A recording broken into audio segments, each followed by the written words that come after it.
What is up, everybody? You're very welcome along to this evening's stream. Loads for us to unpack. We'll have a little talk about the Brentford game. We will, of course, talk transfers and look ahead to the Arsenal game as well.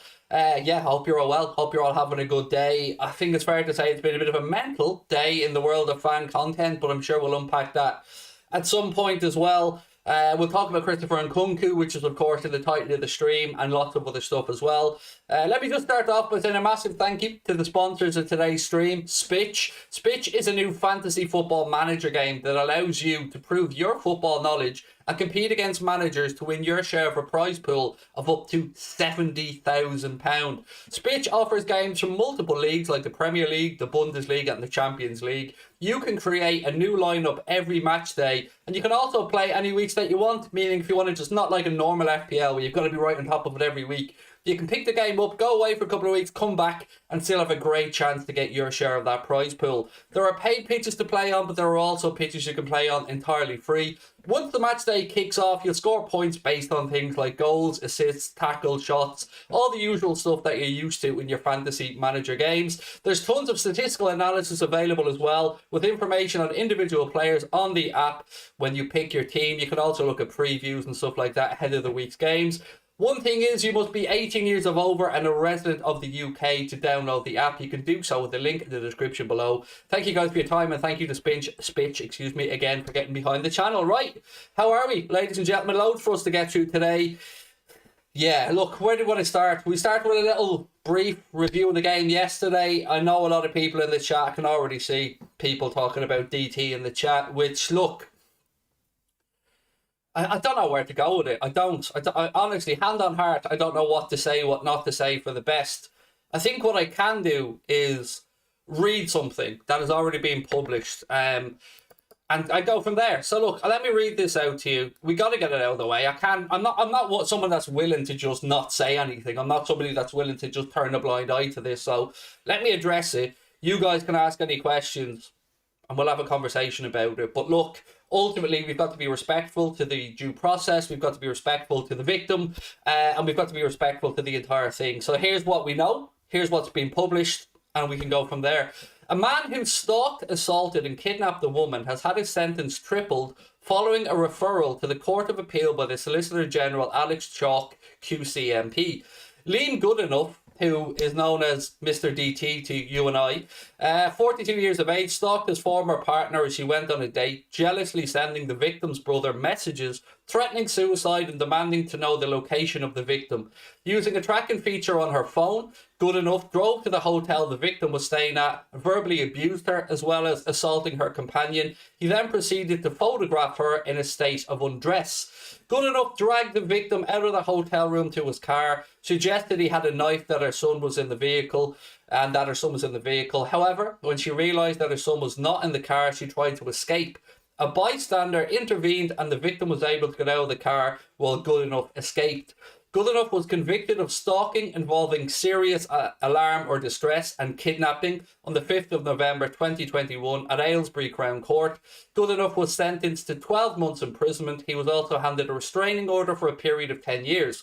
Following the sentencing, the Solicitor General referred Goodenough's sentence to the Court of Appeal under the unduly lenient sentences scheme. On the 13th of January, the Court of Appeal found his original sentence to the unduly lenient and increased it to 3 years imprisonment. Speaking after the hearing, the Solicitor General, Alex Chalk, QCMP, said, Goodenough subjected the victim to a shocking and frightening ordeal. I referred his sentence because I considered it did not reflect the gravity of the offending and was unduly lenient. I am glad that the Court of Appeal agrees. So that's where we are with regards to what was not unknown about in the circles of what we do. Obviously, none of us would have known the full extent. I say none of us on the outside would have known the full extent. I've seen a statement from AFTV today. It's not my place to address what AFTV say, but I do have an opinion on it. And my opinion would be, I know everything about Connor and the people that I'm in business with. I know any little detail I need to know. And I struggle, personally, this is just my opinion, I struggle to believe that you don't know, that you didn't know, that you didn't facilitate to some extent because of financial benefits. That's my opinion. You know my stance on AFTV. I've been clear, I've been consistent, and I've been transparent about my dislike for that channel from day one. This is one member of one channel. It is unfair of us to tar the entire channel with a brush. I wouldn't do that. Each individual person on that channel has their own life. What I would say is the statement that they put out today, I would disagree with in a whole lot of ways, and I would ask people to use their own common sense when viewing and looking at this, because it ain't the first, it ain't the second, it ain't the third, it ain't the fucking fourth time that this particular channel has been involved in some issues, is the only word I'm going to use. My own view, my view has always been and will always be that, in my humble opinion, and I understand people will dislike what I do and I've no problem with that, like it, don't like it, no problem. I view that particular channel as putting the rest of fan content down in the doldrums, of giving us a bad reputation, a reputation that is unfair to many people who out there and grind and work really hard trying to make a living for their families and themselves against the odds a lot of the time. And I'm sick of cover-ups, and I'm sick of people making excuses, and I'm sick of people hiding behind it because of a pound note. Let's call this shit out. What that woman was subjected to was downright disgraceful, was saddening, and it hits home especially for myself and other people in Ireland this week, when obviously there was the terrible murder of that young lady, 23 years of age, school teacher, out jogging, whose life was taken from her from an attack. And it's just sad. It's sad, and I feel for any person that has to go through that. My own mother, and for those of you that don't think I have context in this, my own mother was raped. I've spoken about this before. So I've got no time for it, and I'm not willing to stand by and not speak out about it, and speak out about what I believe is a culture of cover-up, my own beliefs. You know, people will hire people, people will threaten people, people will put out all the right PR statements they want. At the end of the day, if it walks like a duck and it sounds like a duck, it's a fucking duck. And that channel is a shit show, in my opinion. Has been from day one and will be until the day, hopefully, when it comes to an end. That's my opinion. That's my opinion laid out there. And if people disagree with it, hey, your view is your view. I'm just here to give you mine, like I always have done, honestly, from day one. And it's sad. It's fucking sad. It really is. And I hope that lessons are learned all around. I hope that that woman gets closure. But the thing that got me a lot about it was this bullshit about taking a break because of mental health. You know, stepping away from content because of mental health. Going on, buttering up on shows, other podcasts, looking for sympathy. I'm sorry. You can ram your sympathy, as far as I'm concerned. There are people out there, and I'm sure having this on your mind would play with your mental health, knowing what you've done to somebody. It would play with your mental health. I'm sure it fucking would, but that doesn't take into account the hundreds of thousands of people who suffer on a daily basis with mental health and receive no help and battle on every single day. To me, this is a slap in the face to those people who are out there really struggling, people who are out there trying to just get through each day. To have somebody like that look for sympathy publicly, I don't know what to say. There isn't much lower, in my opinion, that you can be as a human being than to do that to a lady. I don't know what to say, folks. I can't really say much more on it. Everybody will make up their own view.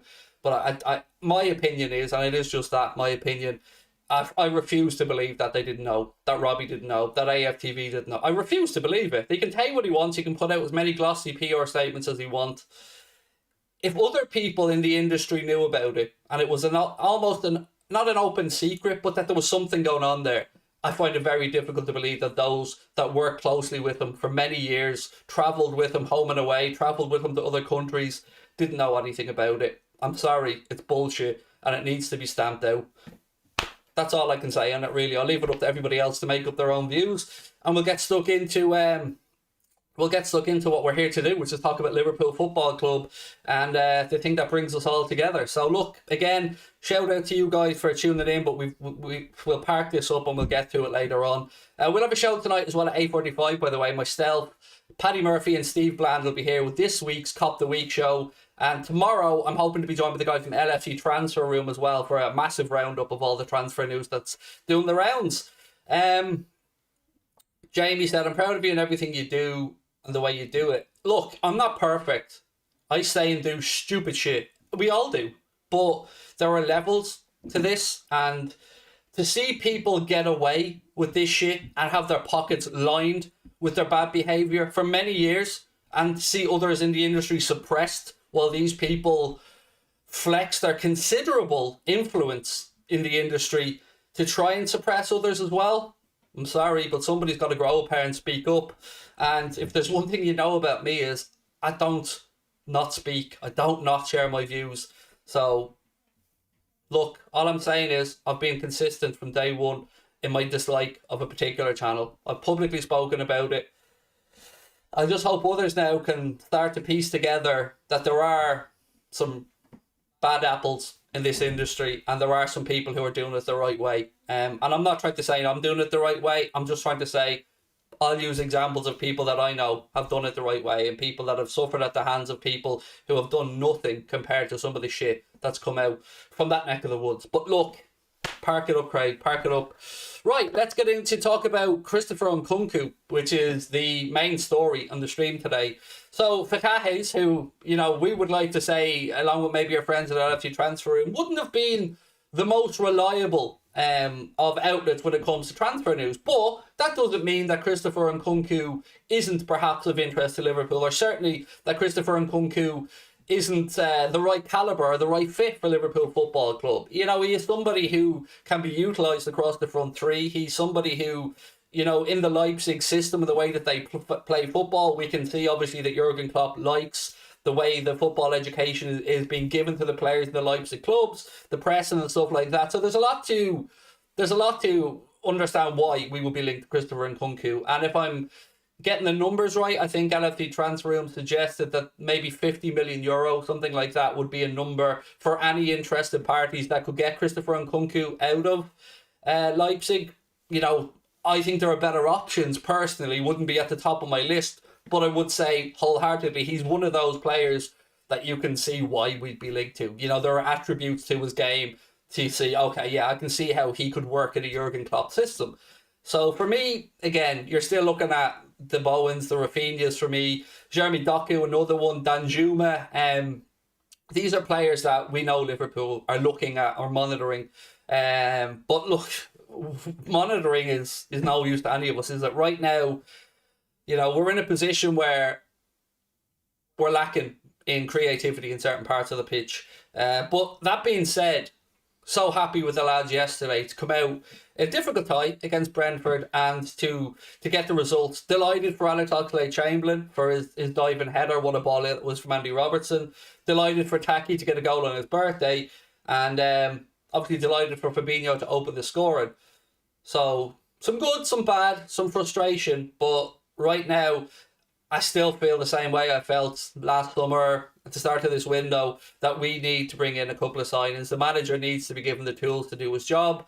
And look, you know where I sit with regards to the owners at this point. I'm just sick of the penny pinching. And all these links are great, and we'd have no problem welcoming in on board somebody like Christopher Nkunku or Jeremy Doku or Danjuma or Rafinha or Jared Bowen.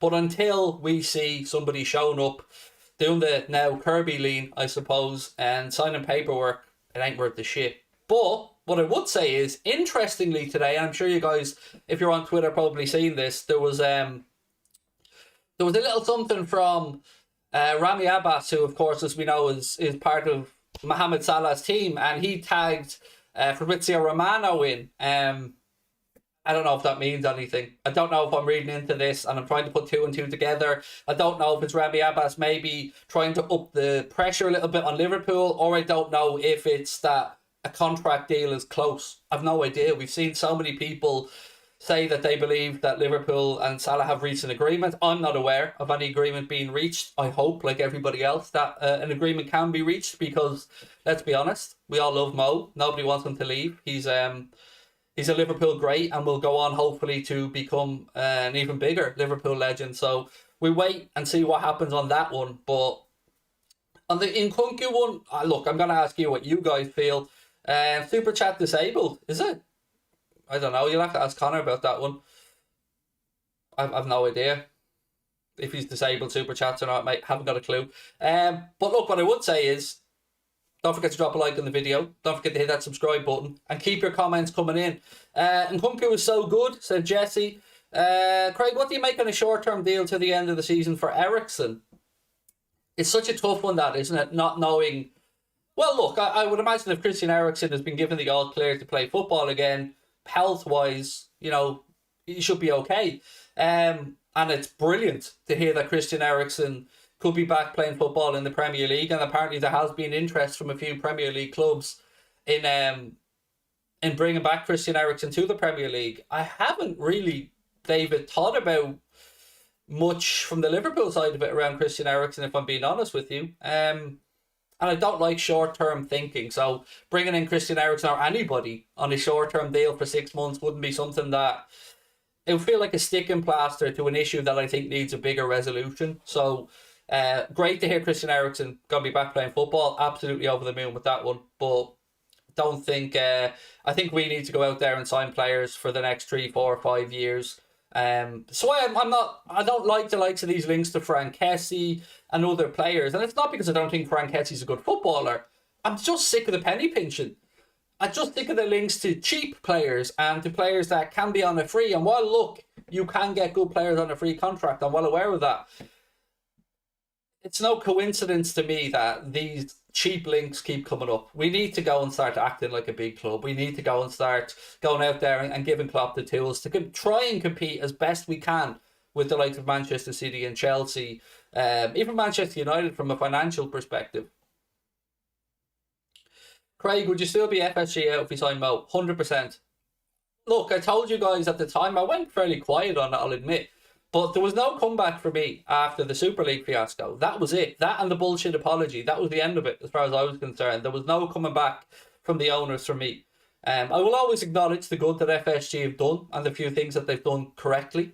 But it's not good enough. It's too little, too late.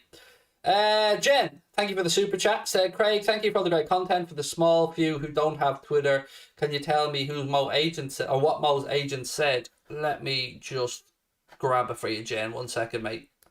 I don't have Twitter either, by the way, so I get sent screenshots and stuff like this. 1 second. So, right, so this is where we are. So Rami Abbas just said, the always busy at Fabrizio Romano. Happy New Year. How's it going? So, yeah, fairly innocent there.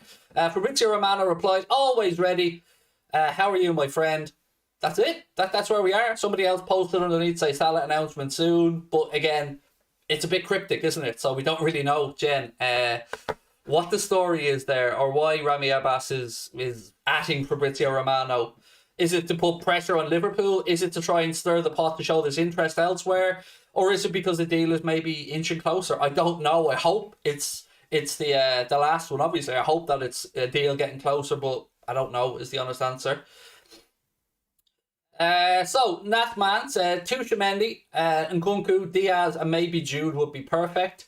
So, yeah, look, Tuchel, obviously somebody who is at Monaco. The realistic links that I've seen to him was from Chelsea. It seemed to be Declan Rice and Tuchel were options for Chelsea last summer. I don't know what's gone on since then. Diaz, obviously, Luis Diaz is somebody who actually missed a penalty for Porto yesterday, weirdly enough. I think they won 4-1 in that game.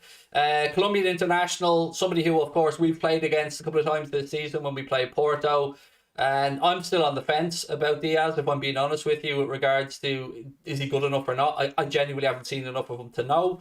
But I still have other... Like, for me, I know it's probably unlikely, but Jarrett Bowen just is a fit for Liverpool. It is just the perfect fit as far as I'm concerned. But then again, I'd also have Pedro Neto. I'd also happily have Rafinha. If we're looking at a like-for-like Sadio Mane replacement, although a very unproven talent, yeah, We know the Jeremy Doku links that have gone on for the longest time. The Danjuma stuff I won't say it concerns me, but my question would be why, once again, if we are interested in Danjuma, why did we allow him to go to Villarreal from Bournemouth? It's like Sadio Mane again. It's like Virgil Van Dijk again.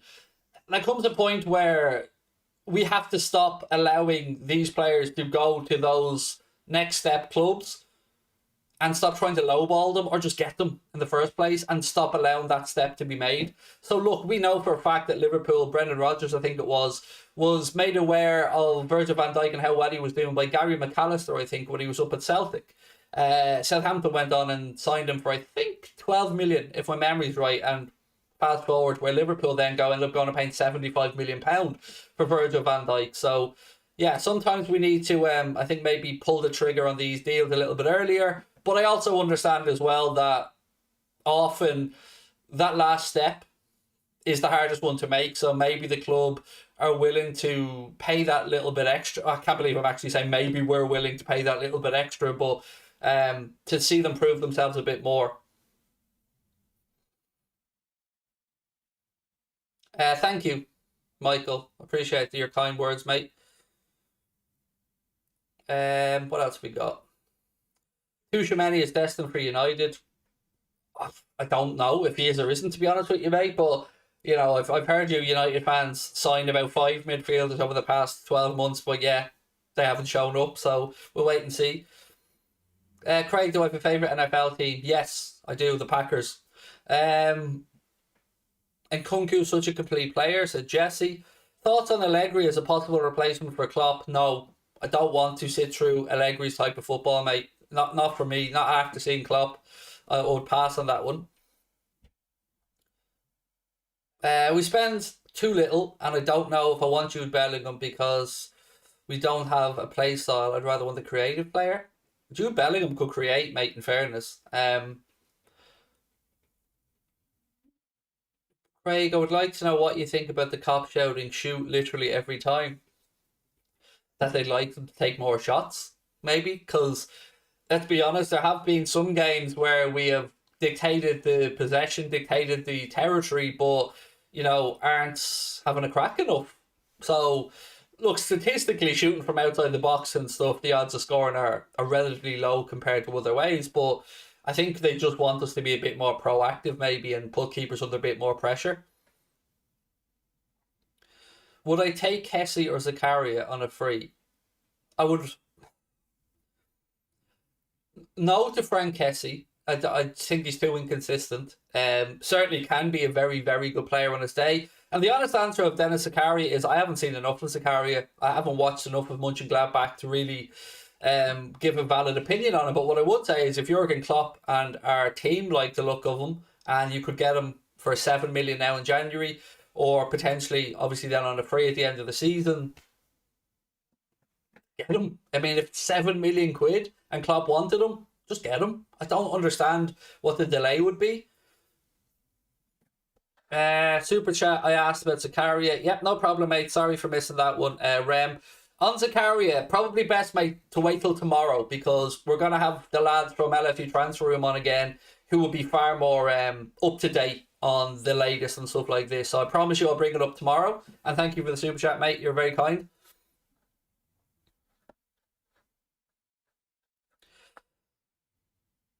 I would take Ramsey from Villa over Bellingham 100%. You're a bit of a Johnny come lately with that one, aren't you, Crick? I'm not trying to wind you up, mate. I'm just saying, look, Jacob Ramsey's done well for Villa, but he's a long way to go for me to get to the level of Bellingham. But he could get there. Absolutely. Jacob Ramsey looks like a good player. But I'd rather Bellingham, in all honesty, from what I've seen. But, hey, look, I guess we're splitting hairs a bit here. They're good young players, and there is a great generation of young talent coming through, no doubt. Are we looking at a player like Nkunku or Bellingham? How much money are they worth? Well, Nkunku, they reckon €50 million would get it done. I don't know if there's a buyout clause or if that's a number that Leipzig would be willing to do business at. We need a signing this window, said GTA Walrus. We do, mate, yes. We absolutely do. I don't think we'll get one, mind. I think Nat Phillips potentially moving on. Look at where we are right now from an attacking perspective. So we've got Mohamed Salah, we've got Bobby Firmino, we've got Sadio Mane, all running down their contracts into the last 18 months. So something has to give there. Either they get renewed, or they get moved on, or they get let run down. Then the backup options are Divock Origi, who is currently injured, but even if he isn't injured, can leave the club for free at the end of the season. There is an option for Liverpool to extend that by a year, but to trigger that, I believe, and again, if I'm wrong on this, I apologise, but from what I've read, I believe that Liverpool probably won't be able to get Divock Origi playing enough Premier League games to be able to trigger that clause.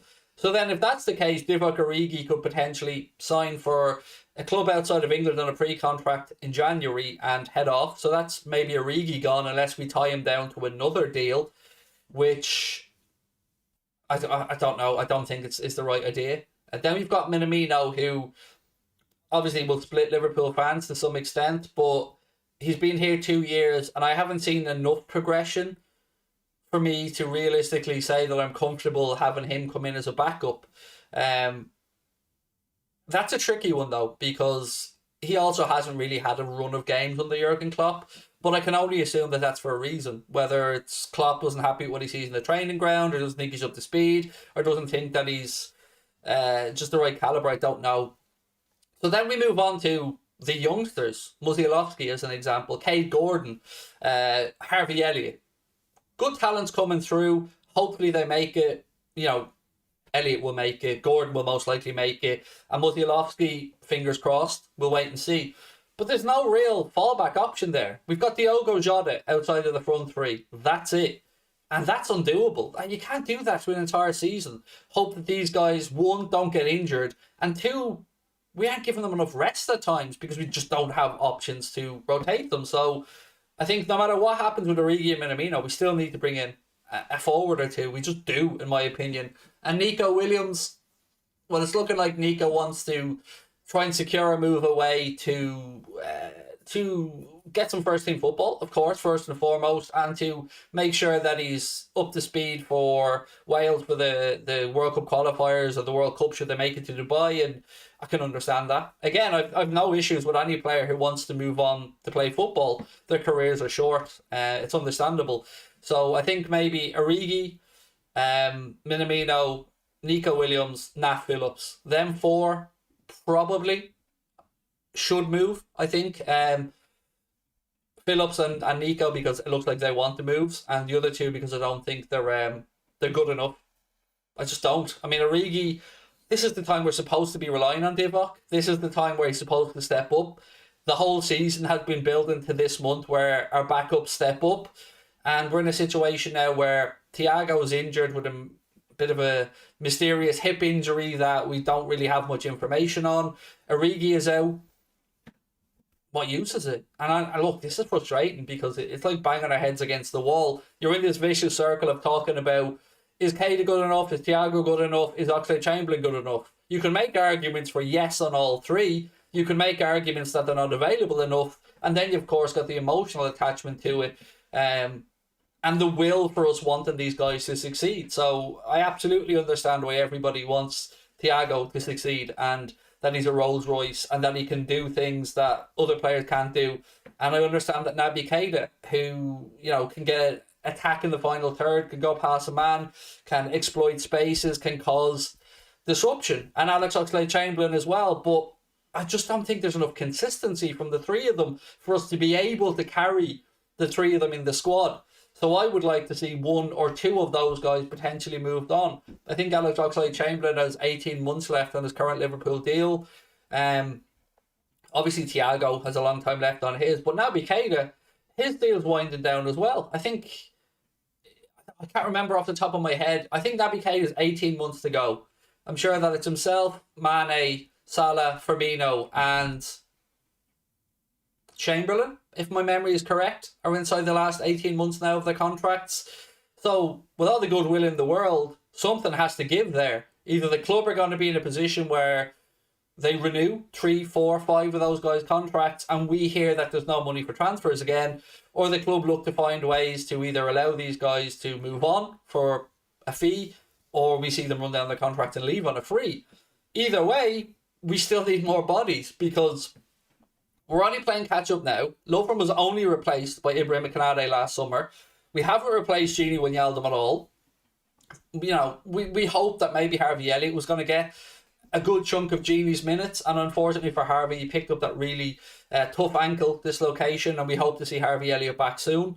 I know Klopp has asked and urged Curtis Jones. There was an article doing the rounds that Klopp urged Curtis Jones to now take a step up and make that real next push in his Liverpool career. And fingers crossed Curtis Jones can do that, because there's certainly a lot to admire and a lot to like about Curtis Jones.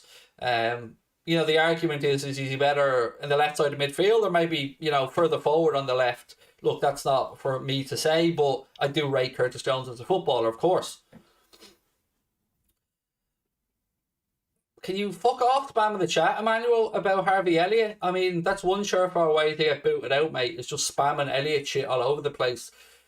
Elliott, the situation is that he is back, gaining fitness, getting ready to go, and the club won't rush him. And they're right not to rush him, because he's, after being out with a very serious injury, he's got a long career ahead of him, and the club will want to make sure that Harvey Elliott's rehab is done to the very highest of standards. And I absolutely agree with that, because we need to make sure that this guy is going to be available for the next 10, 15 years. So no need to rush Harvey Elliott. He'll be back when he's back, and the club will make the right decision on that along with the medical staff.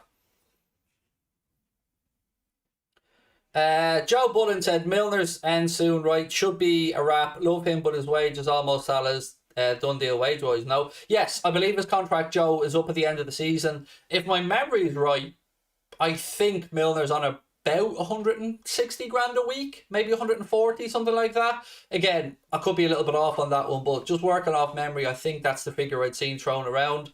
And look, from my perspective, I'd like to see Jordan Henderson evolve into the James Milner role within the squad. So, you know, the senior pro that understands that he's not going to probably play every week, but that he will have a part to play in the squad.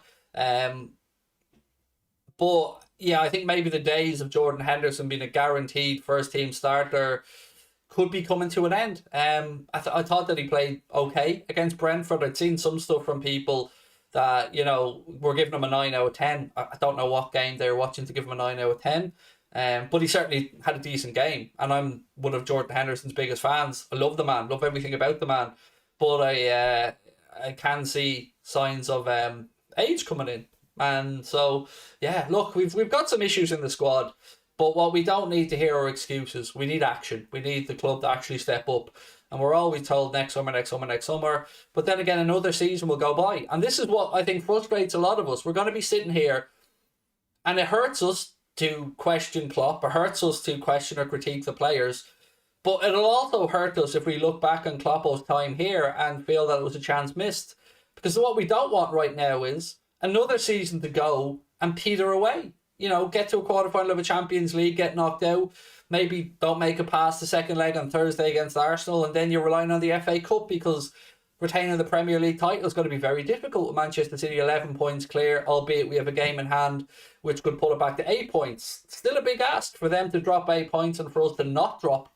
points. So I think my biggest fear and frustration in all of this is that we have a situation where an entire season goes by and it's another almost what if only type season. Because before you know it, those seasons become 2, 3, 4, 5. You're not as appealing to players anymore. You can't attract the next great manager to come in. And we're back to square one. So, yeah, got to capitalise from a position of strength. How can I become a member? There is a link. Thank you for the super chat, mate. There is a link pinned to the top of the live chat right now, buddy. You can use that to become a member, or you can click the blue join button if you see it. It's $4.99 a month, like most other channels, buddy. You do get the emojis, Discord group, and the other stuff.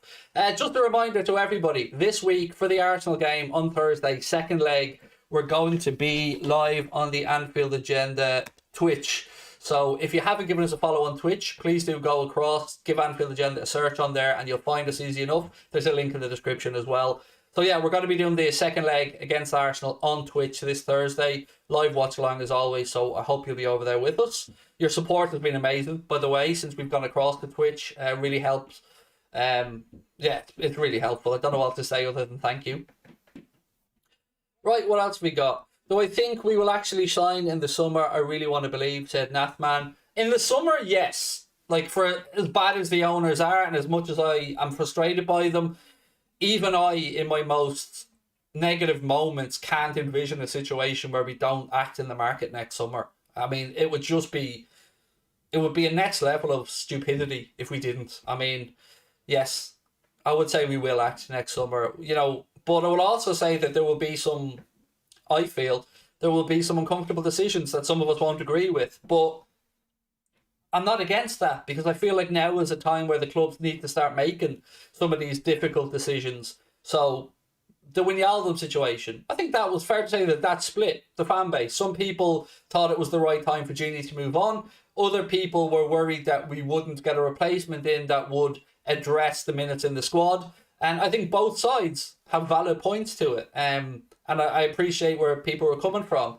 But we need to have some of these ruthless decisions. So I don't see a situation where the three front players are going to be here next summer, at the end of next. I don't. Unless the club are willing to just run them all down and let them go on a free.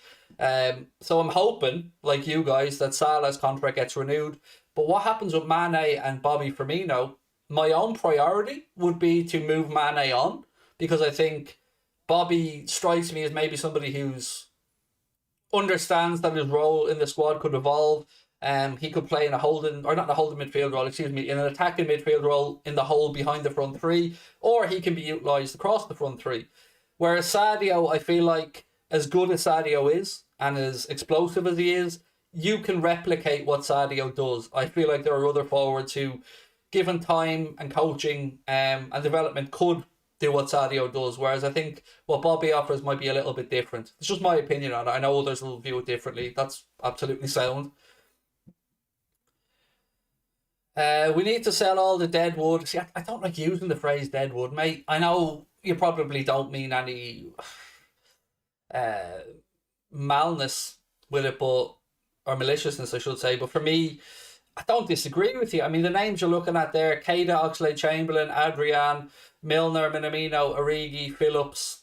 I can't honestly disagree with one of those names, mate. I can't. You could make an argument about Keita if he's able to stay fit, but I feel like we've had that conversation enough.